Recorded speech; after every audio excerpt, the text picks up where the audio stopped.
Baik, kali ini kita akan menjelaskan tentang non-clause. Dari kelompok ada saya sendiri, Sultan Boy Firmansyah, ada Sulaiman, Sheva, Nizar, Syafa, dan Tifarel. Slide selanjutnya. Jadi apa itu non-clause? Non-clause yaitu sentence yang terdiri dari subjek dan predikat. Biasanya dari kalimat tersebut disebut dengan main clause atau the principal clause.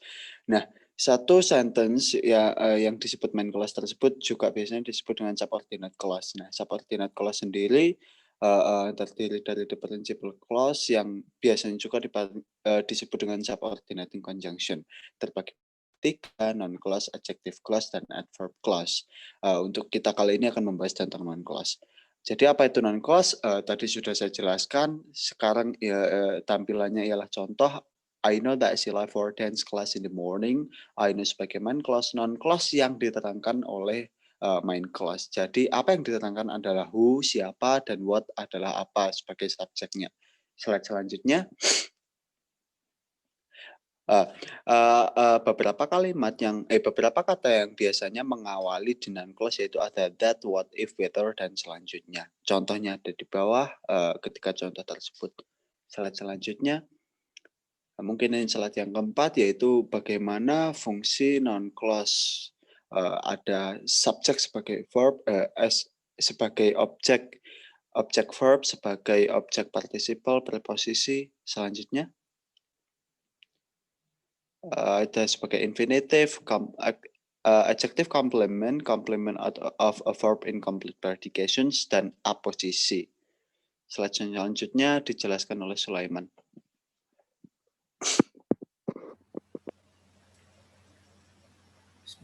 Baik, untuk yang slide selanjutnya kita memiliki that clause ya.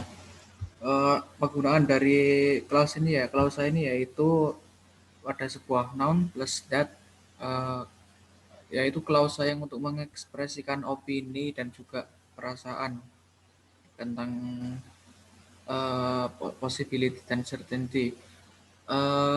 Kita juga menggunakan that untuk reporting nouns, beberapa nouns yang umumnya digunakan seperti belief, fact, hope, idea, possibility, suggestion, statement, claim, comment, argument, dan di bawahnya yaitu ada dua contoh. I believe that someday I will be a good writer, dan Indonesian police are investigating the possibility that a bomb was planted on the train. Next. Non-clause dalam bentuk pernyataan selalu didahului that, yang artinya bahwa non-clause biasanya didahului oleh induk kalimat dengan kata kerja seperti assume, believe, discover, dream, guess, hear, hope, know, learn, notice, predict, prove, realize, suppose, suspect, and think. Untuk contohnya yaitu you must realize that you don't deserve to marry her. She comes from a rich family and you are not. Next.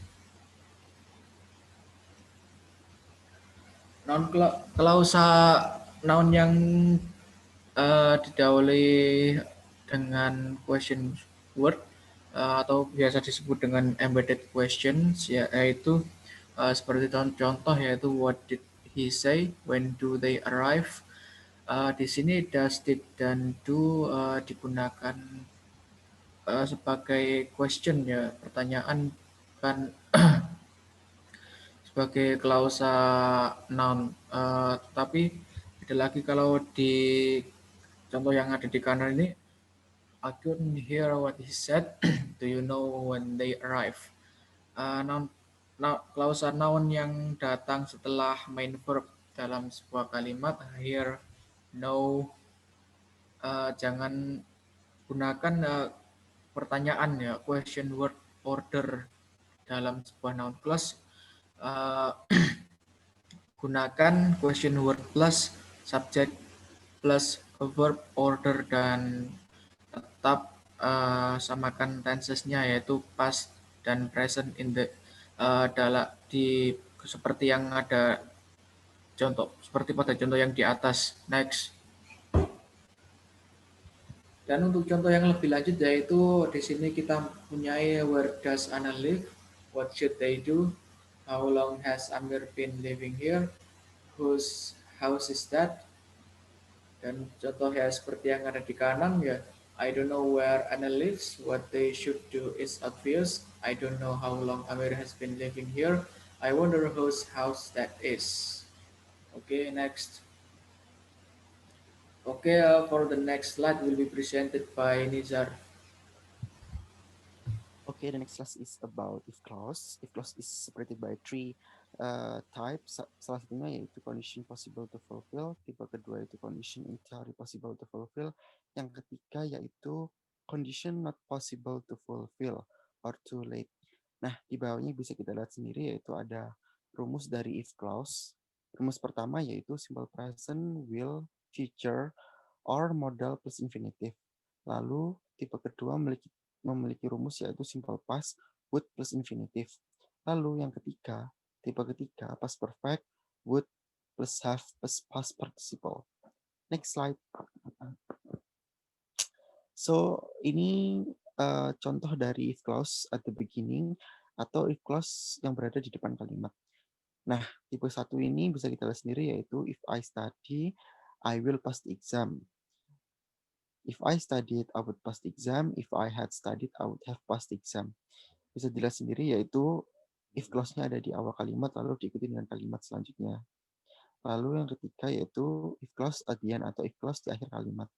Contohnya yaitu I will pass the exam if I study. I would pass the exam if I studied. I would have passed the exam if had studied. Nah, if clause-nya beda dengan yang sebelumnya yaitu ia ada di belakang atau di akhir kalimat. Next slide. Selanjutnya yaitu example dari long forms dan short or contracted forms. Sebenarnya ini cuman versi panjang atau pendeknya. Jadi kayak misal tipe 1, if I study, I will pass the exam. Dipersingkat menjadi if I study, I'll pass the exam. Tipe 2 yaitu if I studied, I would not fail the exam. Disingkat menjadi if I studied, I'd pass the exam. Lalu yang tipe ketiga itu if I had studied, I would not have failed the exam. Disingkat menjadi if I'd studied, I wouldn't have failed the exam. Seperti itu. Lanjut. Selanjutnya bakal dijelasin oleh Syafa. Oke, selanjutnya kita berpindah ke if or whether as the combining word. Yes or no question. Jadi contoh yang pertama, is Mary rich? Menjadi dan digabungkan dengan I wonder that.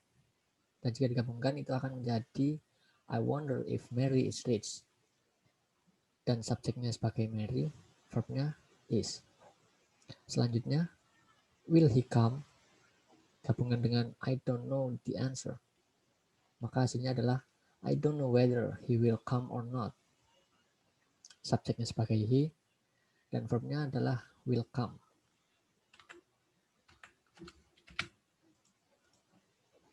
Selanjutnya adalah infinitive with question words and whether.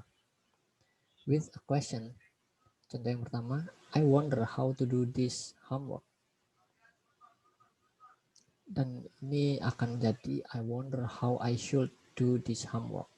Dan yang kedua adalah we don't know where to go next. Menjadi I don't know where we should go next.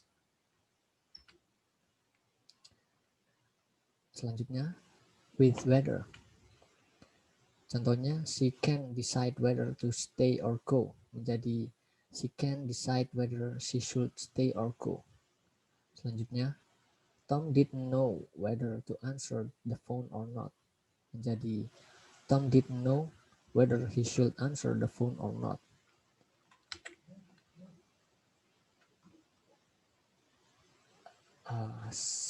Selanjutnya adalah non-clauses with that as their combining word. Di sini ada that plus subject plus verb. Contohnya, she is very smart. Digabungkan dengan I know this fact. Itu akan menjadi I know that she is very smart. Dan ada juga we think that his lecture is very interesting. Slide selanjutnya mungkin akan dilanjutkan oleh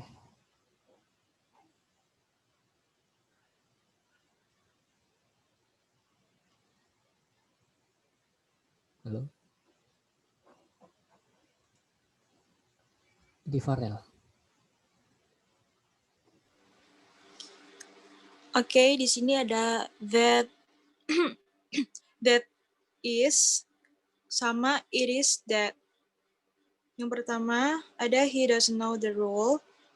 Jadi that di depan he doesn't know the rule is obvious. Dan yang kedua ada it is obvious. It is obvious that he doesn't know the rule. Jadi that-nya ada di tengah. Terus ada contoh lain, that there are a lot of good students in this school is a fact. Dan yang kedua ada it is a fact that there are a lot of good students in this school. Next slide.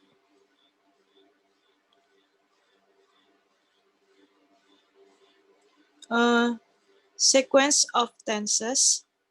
Sequence of tenses itu grammatical rule which set the agreement and relation of tenses used in the independent clause in and dependent clause or the main clause and the subordinate clause. The rules governing verbs tenses are dictated by logic. An action in the future cannot happen before an action in the past. The past must come before the present. Dan yang terakhir, and the present before the future, and etc. The sequence of tenses applies to adverb clause of purpose and noun clause. Next. Permisi. Ya. Mungkin beberapa penjelasan tambahan akan dijelaskan oleh Seva.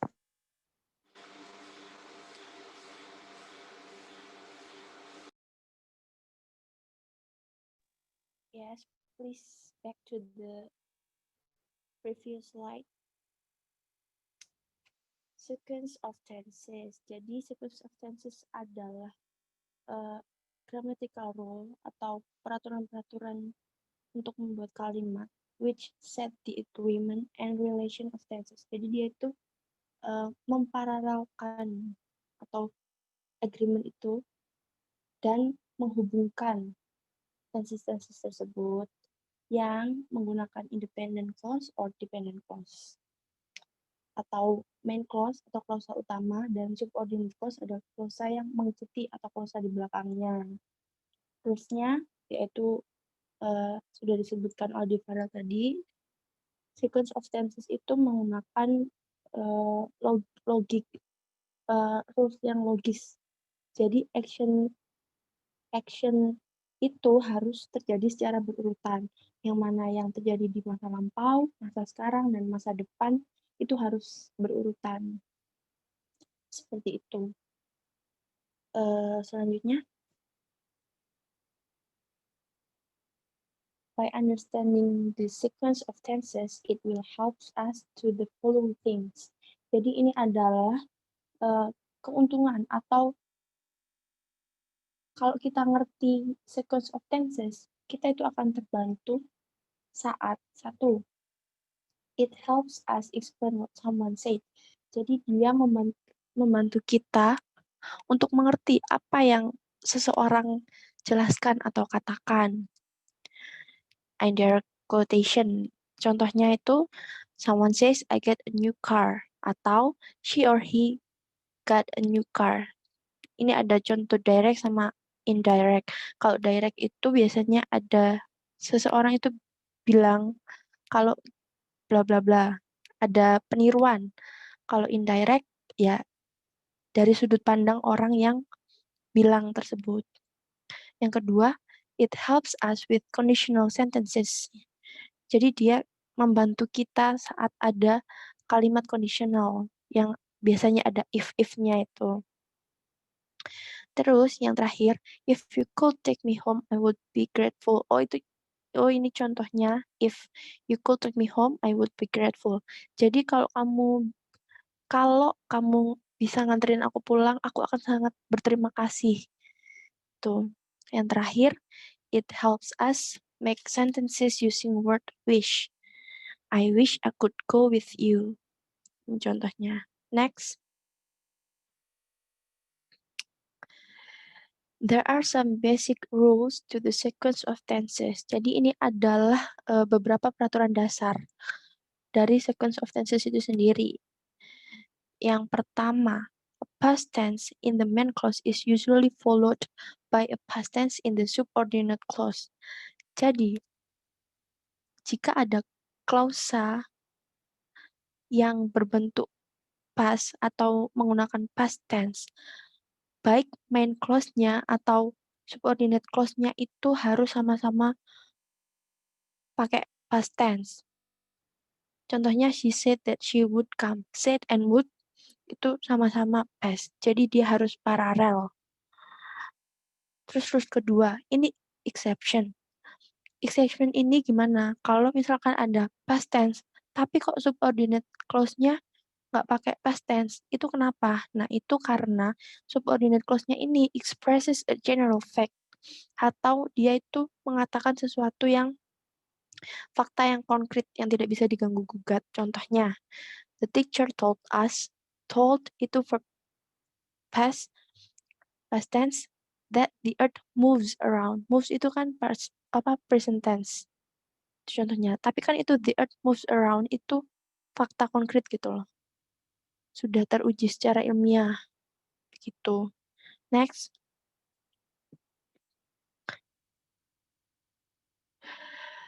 A present or future tense is the main clause may be followed by any tense in the subordinate clause. Jadi rules yang terakhir adalah kalau misalkan klausa tersebut bentuknya present or future, subordinate clause-nya itu boleh bentuk apapun, bisa past, bisa present, bisa future. Ada contohnya, she says that she was at home, is at home, and will be at home. Was is past, is present, will be is future.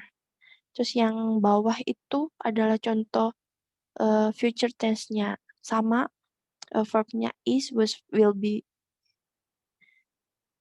present, past, and future. Next.